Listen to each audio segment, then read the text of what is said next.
All right, so for the first time, we're doing a reaction video. So it's a video, Star Wars Jedi Fallen Order launch trailer, PlayStation 4. You also have one for the Xbox. So this is Xbox. You got PlayStation. Well, since I have PlayStation, might as well watch this one. I guess it wouldn't really matter. But this is 9 hours ago. It said for today. Let's get a look.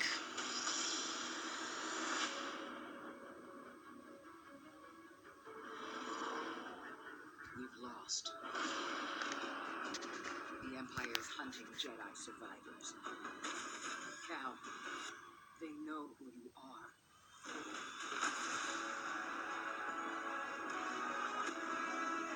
I can't change the past, You trespass, Jedi. but I'm done hiding. Cal Kestis. We will always struggle. It's the choice to keep fighting that makes us who we are.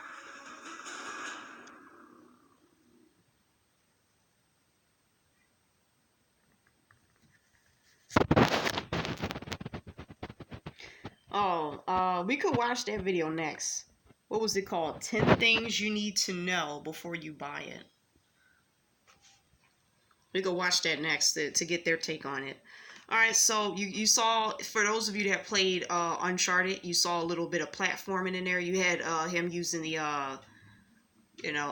zip lining, and I was thinking they said it was going to be a third person action adventure game. I was really hoping that that whenever we decide to play it, I don't know, I might not even get it on November the 15th. I might decide to wait on it. Another person's video, they talk about how you fight the same, enemies throughout the game. That's almost like every game if you think about it. But then again, not really, because even when you play Devil May Cry 5, you saw a lot of the same enemies, but the scenery was different. The game just got better and better and better. You fought different bosses for sure, but I still did enjoy that game. So that doesn't mean I won't be enjoying this one. Another thing I want to say is I'm thinking the combat, it looks a lot like it could be a combination of For Honor, which you play in Neo and Mason, and maybe also Dark Souls. So another video, it kind of showed that it looks a bit like that a little bit.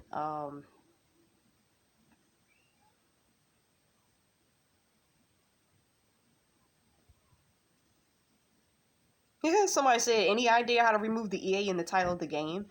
Well, see, here's the thing. If you play Star Wars Battlefront 1 and 2, um, it looks like Call of Duty. And I'm sitting there thinking, if I'm going to ever play a Star Wars game, right, because I still haven't played them, but I watched some of the films, why on earth? Why on earth? Oh, and we could do a reaction to the film next, too. So we'll do it for the game and then the film. So the game is coming out next month on the 15th of November. And then December, what is it, 22nd or 25th? Star Wars Episode 9, the movie, is coming out. So I'm thinking, dude, that'll be awesome. My little brother, he wants to go see it. So I'm thinking, I could take you to go see there. I could take you to go see there. So, yeah, that'd be awesome. That would be so awesome. He wants to go see it. That would be pretty cool to watch that. I have some thoughts on Episode 9, too. I'm sitting there thinking, like, what is this? We'll get to that next. But the person has a point because previous EA titles, he mentioned, I mean, not he, but in previous EA titles, you saw Star Wars Battlefront 2, where it's a lot like Call of Duty, where you get to play multiplayer and you're playing a shooter. I'm sitting there thinking, well, when I think of Star Wars, the first thing that comes to mind is lightsabers. Okay, not stormtroopers. Yes, stormtroopers is a part of it, but first thought that comes to mind, is going to be, Darth Maul, Darth Vader, Obi-Wan Kenobi, all these other characters. And, shit. A shooter? A shooter, really? A shooter? I'm almost, stumbling over my words here. Excuse me for that, but it's kind of funny. Those are like, Jesus Christ, you have Han Solo, right? So yes, he's a shooter by himself, but he's like the Nathan Drake of Star Wars, if you think about it.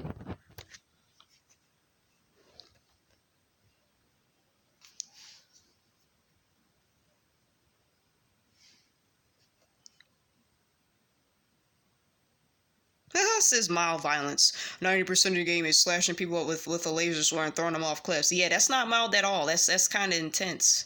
I will say intense violence, dude. It's definitely not Devil May Cry intense, but it's intense.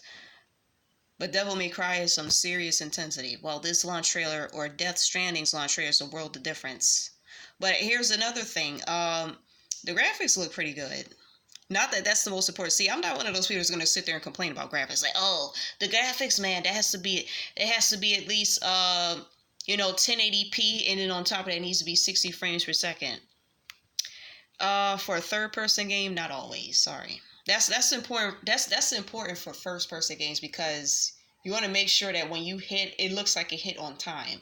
So now, if it looks like your inputs are delayed, but you're getting hit because apparently somebody else is having an easier time, that's where frame rate is important. Like multiplayer, shit like this. If you had a Star Wars game where it was just shooting, that's it. That's where that's important. You don't want your game to lag when you're playing a multiplayer.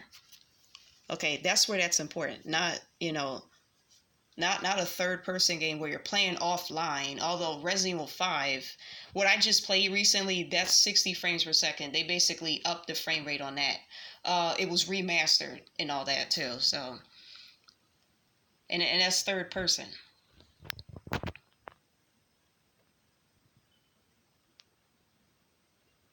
Spoken like a true Jedi. That's one comment that stands out so far. I gotta get this to focus. Whoever Jonathan Shaw is, you got a good comment there. Oh, somebody doesn't like being impressive. Some nobody said this. Are you talking about yourself, or are you saying the game is trash? That could mean anything. That's probably a loaded comment right there.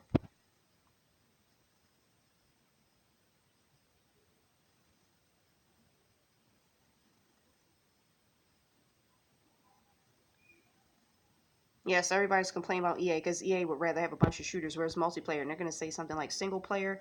Nobody likes single player. Of course they do. I do.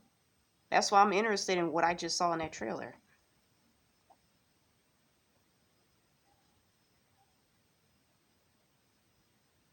Probably all you needed was 56 seconds to get the gist of what the game's going to be about, hacking and slashing. Um, Death Stranding is more of like a spiritual game. There's a lot to it. It has like a deep meaning to it. So if it's 8 minutes, they want you to get a feel of the deep meaning, probably because the game's going to be slow. So your point is kind of, this actually serves this comment here. No offense, Mr. Ghost Assassin. You notice everybody uses this avatar as well. I'm thinking, why is there? I don't know. Is this a game that I might have forgotten about? Like, what is this? It looks like a character I'd be familiar with. I'm thinking just that image alone.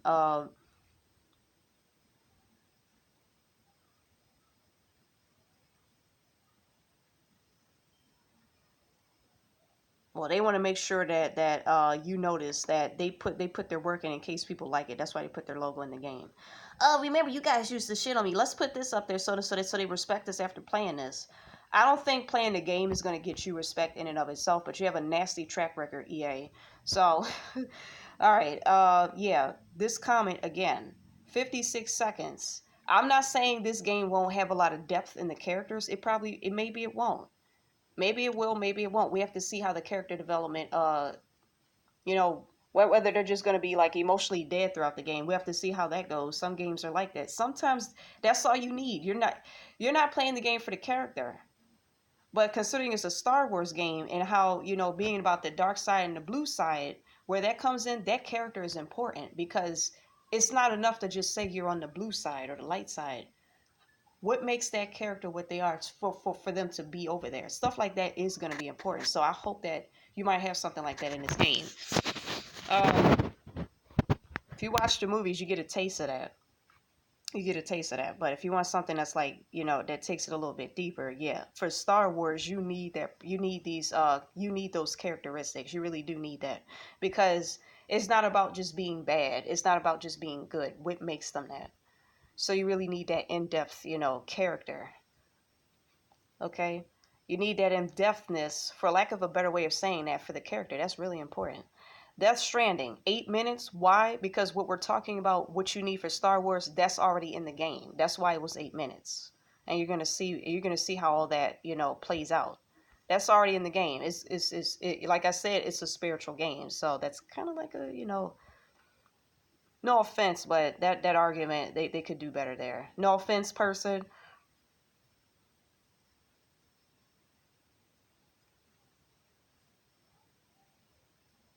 Yeah, I'm sitting down here critiquing people's comments, dude. Focus, man. And yes, I'm using a phone because I don't have a capture card. So I'm basically an amateur, and I just started doing this kind of stuff. Game of the year contestant. LOL. Calm down, EA. You might have a point there with that comment. You might. Um, I'll give it a test, and see how it is. A person said they wanted a Force Unleashed remaster. I probably should play that at some point. I probably should get those and play them to see how. I've never played those Star Wars games. Um, to see how I like those. I know one thing, the main character is the same main character in the Force Unleashed 1 and 2. And I think in one of them, he had the red lightsaber, and the other one, he had the blue one. So I can't remember if he converted over from blue to red or red to blue.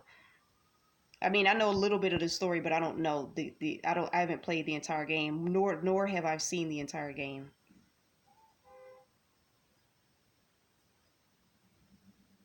They're saying the main character, like, he should just be a typical gamer. I guess people are complaining about his face. But see, that's another thing. When people play these games, they're thinking the main character always has to be beautiful. He doesn't have to be beautiful. These people said this a few hours ago. Game of the year candidate. You mean contestant?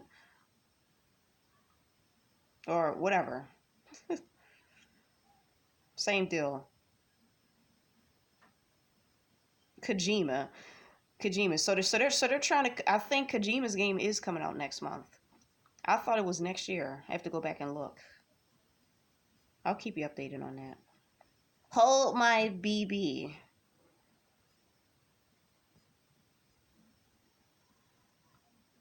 All right, anyway, let's go to the other video. I'm not going to read any more comments. I don't want to waste too much time here. So you get an idea of what the other people are saying and are feeling. So what is this person talking about? Trust only in the Force. Star Wars Jedi Fallen Order's release is quickly approaching, and if you're behind on what to expect, I'm here to keep you informed with 10 things you need to know about Jedi Fallen Order.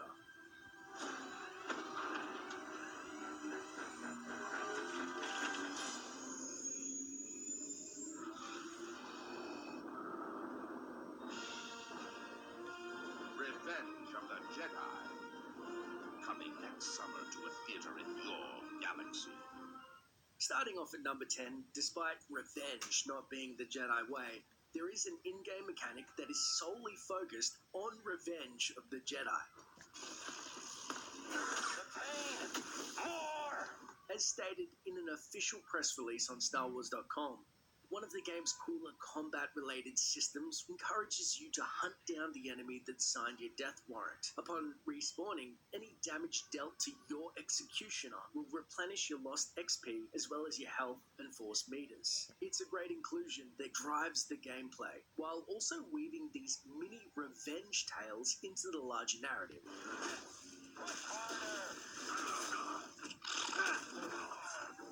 So that's the gist of the gameplay right there, as you can see. That's pretty much what the whole game's going to look like. Will make for an easy mark when dishing out a side of revenge.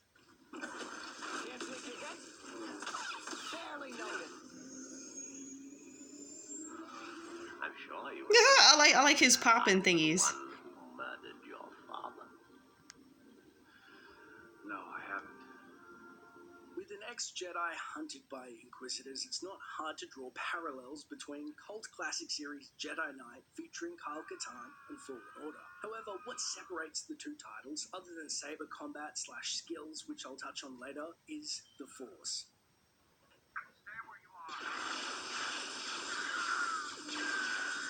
Specifically, it is confirmed that Cal, although foregoing his Jedi status in lieu of hiding from the Empire, will not be able to utilize dark side powers. Respawn Entertainment confirmed the decision on the EA E3 2019 stage. Characters that will appear in the game are, quote, all gonna live in other places, as gameplay director Stig Asmussen explained, meaning there's canonical obligations. It goes back to the fact that Cal's authentic and he has to fill a certain role so he can be used in other places. Then Respawn Entertainment boss Vincent Pella. When they say Cal, I'm thinking Kal-El, like Superman. Words. This is a Jedi story. Although a dark alignment would spell further replayability, see KOTOR and the Jedi Knight series, Respawn have actually tackled this with two other options for longevity.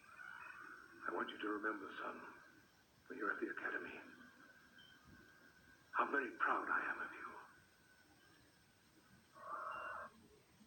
I see you sparring with the God. Oh, what's that? You know. Let's skip that ad.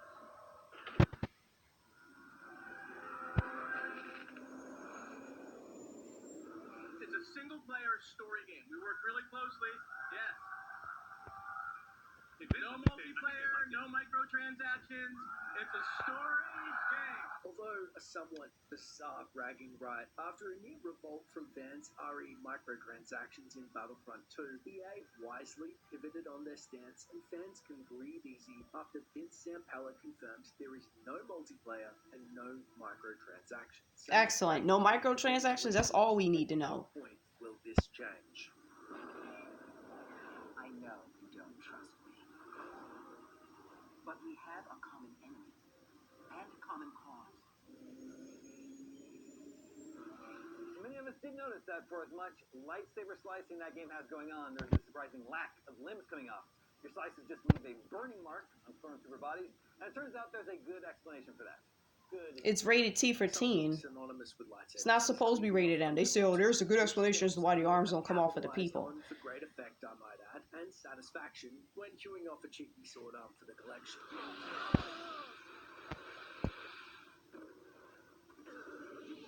A noticeably lacking element in Fallen Order was the fact you cannot decapitate or delimb enemies. Well, kind of. Some fans were upset with the lack of carving ability, especially as it's been prevalent in previous titles, and you'd only be reminded of this when you're cutting up creatures throughout the game.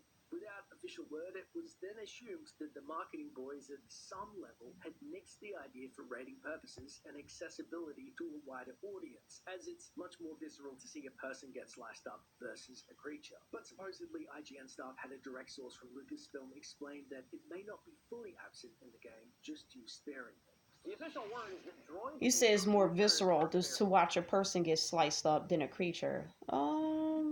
Yeah, because if you're a person and the person who sliced up is a person, it's going to make you think about yourself. Like I said, the rating, okay, that has a lot to do. Listen, the rating has a lot to do with what you just said there. Okay, it's going to make you think about yourself, dude. Just think about it. Oh, yeah, guess what? We could die like that. It's going to make people think about each other, themselves, everything. Yes. I mean, the fact that people complained about that, I mean, dude. Oh, we don't care that other persons get sliced up. Fair game for having their legs and arms lopped off, but not humans. And we can blame Disney and the Lucasfilm branding folks for that. One of the lead designers on the game explained to me that cutting off... Actually, you can't blame Lucas for that. Remember, wait, I hope I don't get this right.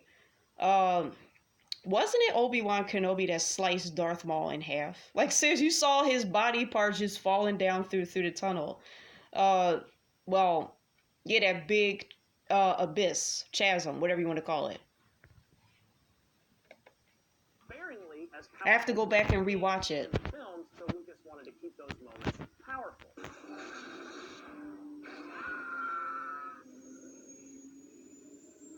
First thing is making a lightsaber feel authentic. Usually that means enemies have to die quickly, pretty much. We don't want to be hitting an enemy 10 times with a lightsaber. In an exclusive interview with Game Informer, lead combat designer Jason DeHarris succinctly broke down the combat elements to expect in-game. Anybody with a weapon that can block a lightsaber has a block meter. Every time you hit them, they will try to guard your lightsaber.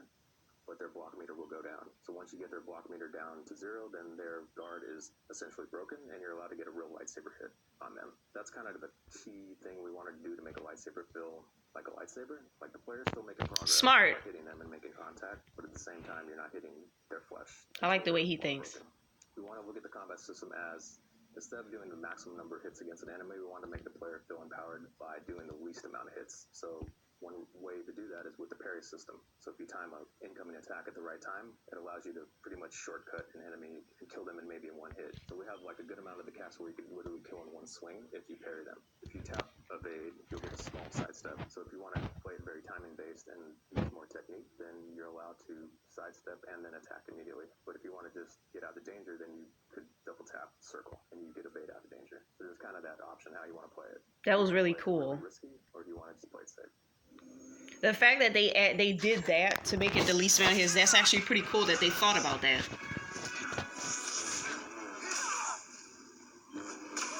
Considering you're not really playing God of War, you know. Fallen Order boasts 4 difficulties for players of varying skill and replayability. On the story difficulty, Cal takes little damage, you have plenty of time to parry, and enemies aren't all that aggressive, even if their personality dictates they're a confident trooper.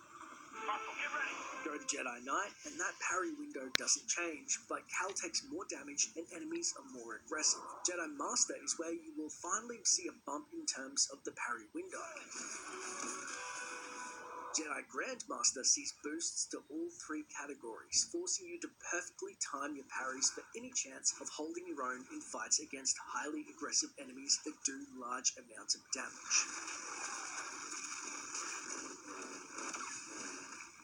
Further elaborating on this, in an interview with GameSpot, level designer Jeff Majors said, "So one of our core tenets of the difficulty tuning was not changing the number of hit points enemies have based on difficulty. On Grandmaster, you can still kill a Stormtrooper in 1 hit. What we're tuning is the enemy aggression. We're tuning the size of the parry window, the difficulty of these abilities to pull off. There's a really rewarding mastery loop in those higher difficulties." Are you anything, Jedi?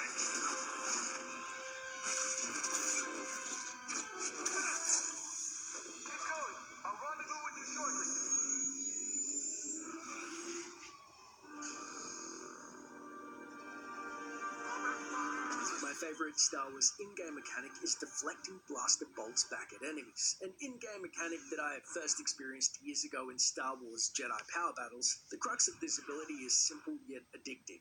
This is achieved easily in Power Battles and LEGO games by a simple formula. The closer you let a bolt come to your body, the more likely you are to deflect it back at enemies. The trade-off is, if you are too late, it will hit you. Too early, and you pat it off harmlessly in a random direction. With all that being said, this mechanic, in a word, is addictive. And it's great to see that Fallen Order have taken it on, because nothing feels quite as good as using an enemy's own attack against themselves. By the book. What were you aiming? I can get him.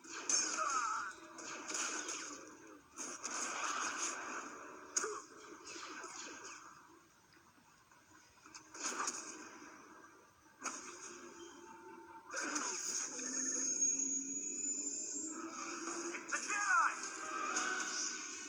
Not only will you rebuild your famously broken lightsaber over the course of Fallen Order, it turns out that some fans weren't happy with the design of Jedi Fallen Order's lightsaber and bluish shoe, and developer Respawn has stated that they intend to fix it ahead of the game's release. We made a mistake on that one, and since then we've fixed it, said Fallen Order game director Stig in an interview with Game Informer. That was very fair feedback, very fair criticism, and we've tweaked that. We've also tweaked the shape of the lightsaber blade a little bit as well too. You can see the difference right away. If you don't like blue or want a bit of variety, it should be noted too that Andrew Reiner of Game Informing confirms that blade color, design, and more will be fully customizable in Fallen Order.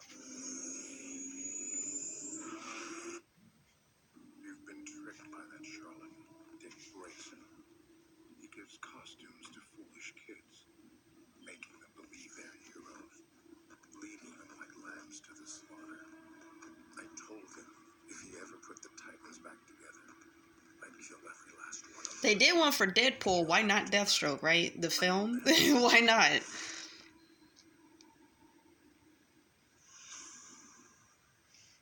Oh wait, no, that's for the Titans. Sorry, he's just making it. He's just making a scene, I guess. No, sir, thank you. That lock. I'm probably gonna never watch that film, so I'm probably not gonna watch that trailer either. You know, I'm probably never. Not from the Empire. Not from the dark side. Not from me. A bizarre fact about The Fallen Order is that it originally wasn't intended to be a Star Wars game. Speaking with GameSpot following the game's unveiling during EA Play, Asmussen said that the unnamed original project caught the attention of various people at EA, the parent company of Respawn Entertainment. Before working on Star Wars, we were working on a different game, and it had basically the same pillars that we have in this game, which is thoughtful combat, agile exploration, beyond human, and Metroidvania level design, he said. And that's something that when we were working on this other game and we demoed it, people at EA saw it and said, there's something in there that you could easily see turning into a Star Wars game. My background is melee action, so when they came to us and were like, we really like the game you're working out and we want to do it at some point, but how would you guys feel about Star Wars? We were like, great. And a lot of the core functionality that we were building for the other game, a lot of the fundamentals were able to transition over. So we always start with, how does it feel? How does it play? What are the mechanics before really figuring out the story? It just so happened this thing we were working on translated really well. Now, when I was watching your EA Play stream, we kept getting skill points, but we never saw the skill tree. Tell me about the progression. Yes, we have a traditional skill tree in the game that allows you to upgrade your abilities as well as your force powers. Of course. Fallen Order has a few confirmed ways to unlock abilities and cosmetics. First spied briefly in the extended gameplay demo, the skill tree is accessible at meditation points throughout the game. Skill points earned via XP can be distributed to enhance force powers and skills, which will slightly affect playstyles according to Zampella. PG, he said that Stig likes to roll an aggressive style versus his more defensive playthrough. Coupled with 4 difficulties, secrets to find, a plethora of lightsaber unlocks, worlds to explore, and different wearable costumes throughout the game. Roger, all right? Yeah, good to see you too. This place is a dump. Oh, that's it. Early gameplay breakdown. Well,